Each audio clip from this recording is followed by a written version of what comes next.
तो चलिए आज एक बहुत ही छोटी लेकिन बड़ी गहरी कहानी को समझते हैं। ये कहानी है तो पौराणिक, लेकिन इसको एक ऐसा नया मॉडर्न मोड़ दिया गया है जो बड़ा दिलचस्प है। देखते हैं कि इसमें आखिर क्या खास बात है। कहानी की पूरी शुरुआत ना बस इसी एक लाइन से होती है। एक सीधी सादी चुनौती और एक अहंकार से भरा दावा। और बस यही वो लाइन है जो इस पूरी कहानी की नींव रखती है। ये कोई मामूली बात नहीं, बल्कि एक मुकाबले की खुली ललकार है। जरा सोचकर देखिए, हनुमान जी हैं, बड़े आराम से, शांति से अपनी एक झोपड़ी बना रहे हैं, और तभी अचानक एक राक्षस वहां आ जाता है। वो सिर्फ देखता ही नहीं है, बल्कि सीधे सीधे हनुमान जी को चैलेंज कर देता है, उनके काम को छोटा दिखाते हुए। यहीं पे ना दोनों किरदारों के बीच का जो फर्क है वो एकदम साफ हो जाता है। एक तरफ है राक्षस, जिसकी प्रेरणा क्या है? मुकाबला करना, दिखावा करना। उसका मकसद बस अपने हुनर से दूसरे को नीचा दिखाना है। और दूसरी तरफ है हनुमान जी, जिनका काम है सृजन, भक्ति से जुड़ा हुआ, बस एक शांत सरल रचना। तो इस मुकाबले में पहले मैदान में कौन उतरता है? कहानी की शुरुआत होती है राक्षस के काम से। वो अपनी पूरी ताकत, अपना सारा हुनर झोंक देता है। और नतीजा? अरे नतीजा तो कमाल का निकलता है। राक्षस एक बहुत ही खूबसूरत, बहुत ही बारीक काम वाली झोपड़ी बना डालता है। सच कहूं तो उसकी मेहनत और दुनियावी कला का एक बेहतरीन नमूना। वाकई देखने लायक चीज थी वो। और बस अपनी ये शानदार रचना देखकर राक्षस और उसके साथी तो खुशी से नाचने लगते हैं।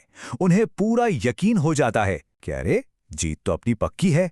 उन्हें लगा कि भाई मुकाबला तो यहीं खत्म हो गया। अब बारी आती है हनुमान जी की, लेकिन वो राक्षस की तरह मेहनत या दिखावे से जवाब नहीं देते। ना, उनका तरीका एकदम अलग है। कुछ ऐसा जो सिर्फ शारीरिक शक्ति या हुनर से हो ही नहीं सकता। देखिए, हनुमान जी की असली ताकत है भक्ति, मतलब ईश्वर के लिए एक सच्चा प्यार, एक अटूट समर्पण। और इस कहानी में ये भक्ति सिर्फ एक भावना नहीं है, ये एक ऐसी ताकत है जो नामुमकिन को भी मुमकिन कर सकती है। और फिर जो होता है वो किसी चमत्कार से कम नहीं। हनुमान जी अपनी भक्ति की शक्ति से देखते ही देखते सोने की एक झोपड़ी प्रकट कर देते हैं। सोचिए, कहाँ राक्षस के घंटों की मेहनत और कहाँ ये दिव्य रचना जो बस एक पल में सामने आ गई। तो अब दोनों झोपड़ियां तैयार हैं और फैसला सुनाने के लिए देवता आते हैं। तो क्या लगता है कौन जीतेगा, सोने वाली झोपड़ी या फिर वो मेहनत से बनाई गई सुंदर झोपड़ी? पर रुकिए, यहां सिर्फ एक विजेता की बात नहीं है, यहां एक बहुत बड़ा सबक छिपा है। देवता किसी एक झोपड़ी को नहीं चुनते हैं, वो एक ऐसा सच सामने रखते हैं जो हमेशा के लिए है, सच्चा धर्म ही जीतेगा। और यहां धर्म का मतलब सिर्फ पूजा पाठ नहीं है, इसका मतलब है सही रास्ता, सच्ची नीयत और बिना स्वार्थ के किया गया काम। ये एक फैसला पूरे मुकाबले का मतलब ही बदल देता है। तो मतलब साफ है, देवताओं ने किसी को विनर नहीं बनाया। वो तो बस एक सबक सिखाना चाहते थे कि असली जीत दिखावे या हुनर में नहीं होती, वो होती है सही रास्ते में, सच्ची नीयत में। जीत अहंकार की नहीं, हमेशा विनम्रता की होती है। लेकिन रुकिए, कहानी यहां खत्म नहीं हुई है। अरे इसमें एक ऐसा मॉडर्न ट्विस्ट है जो इस पुरानी कथा को सीधे उठाकर हमारे डिजिटल जमाने में ले आता है। कहानी का अंत करने वाला सारी जिम्मेदारी सीधे सीधे सुनने वालों पर डाल देता है।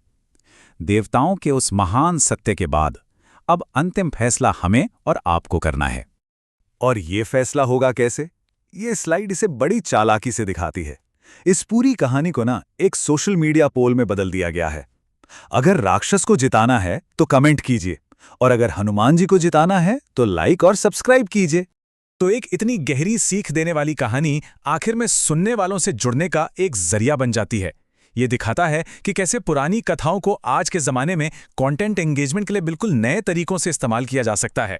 और ये हमें इस आखिरी सवाल पर लाकर छोड़ देता है, इस पूरी कहानी का असली विजेता कौन है? क्या वो राक्षस है जिसे कमेंट्स के रूप में एंगेजमेंट मिल रही है, या फिर हनुमान जी जिन्हें लाइक्स मिल रहे हैं, या फिर सुनने वाले जिन्हें कहानी में हिस्सा लेने और फैसला करने की ताकत मिल रही है? सोचिएगा जरूर।